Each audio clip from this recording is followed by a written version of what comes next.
ঘটনাটা হচ্ছে বরিশালের একটা ঘটনা। আমার নানু বাড়ি পিরোজপুরে। তো পিরোজপুরের পাশে একটা আমার নানু রিলেটিভ হয়। তো তার বাজার থেকে একদিন বাজার করে আসতেছিল। তো মাছ নিয়ে আসতেছিল। আসার পরে তো সে যেন বারবার করতেছে। তো আসার পরে তো তার ওয়াইফ ছিল, তার ওয়াইফের একটা বাচ্চা হয়েছে, প্রায় এক সপ্তাহ হয়েছে। আচ্ছা। তার মা ছিল ফ্যামিলিতে।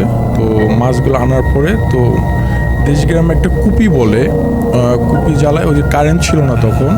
তো কুপি জ্বালায় মাছ কাটতেছিল। তো দুইজনে কাটতে কাটতে হঠাৎ করে হাত ধুয়ে রান্নাবান্না করে তারা ঘুমায় পড়ছে। তার বাচ্চাটা পাশেই ঘুমাইছিল।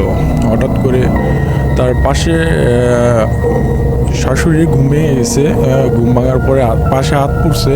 হাত পড়ার পরে দেখতেছে যে তার বাচ্চাটা নেই। তো তার বৌমাকে যখন ডাকলো, তো ডাকার পরে তো তার হাজব্যান্ড ওয়াইফ এরা মিলে অনেকক্ষণ খোঁজাখুঁজি করতেছিল, পাচ্ছিল না। তো অনেক কবিরাজ ডাকলো। ডাকা টোকার পরে তো কবিরাজে বলতেছে যে আপনার মেয়েটাকে নিয়ে গেছে একটা খারাপ একটা জিন। নেওয়ার পরে তো বলতেছে যেটা আনার ব্যবস্থা কি। তো কবিরাজ অনেক ফুল পাকার দিয়া যেভাবে তার অনেক কী করে তার যে ক্যাপাসিটি ছিল ওইভাবে সে তাকে ডাকলো। ডাকার পড়লো যে তোর বাচ্চাটাকে ফেরত দিতে হবে।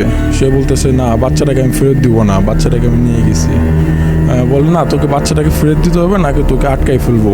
তো তখন বলতেছে যে আচ্ছা, বাচ্চাকে জীবিত দিতে হবে। তো বলতেছে বাচ্চাকে তো আমি মেরে ফেলছি, বাচ্চা তো জীবিত নেই।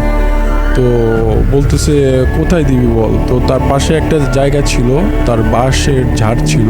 তো বলতেছে যে অমুক টাইমে অমুক জায়গায় যাইস, বাঁশের ঝাড়ের উপরে। তো সে ওইখানে আছে।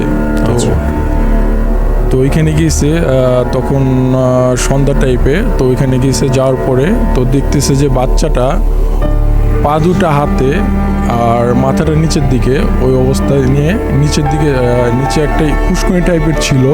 ওই পুষ্করণীর ভিতরে ওইরকম ঢিঙা মারছে। ঢিঙা মারার পরে মাথাটা নিচে চলে গেছে আর পা দুটো উপরে ছিল।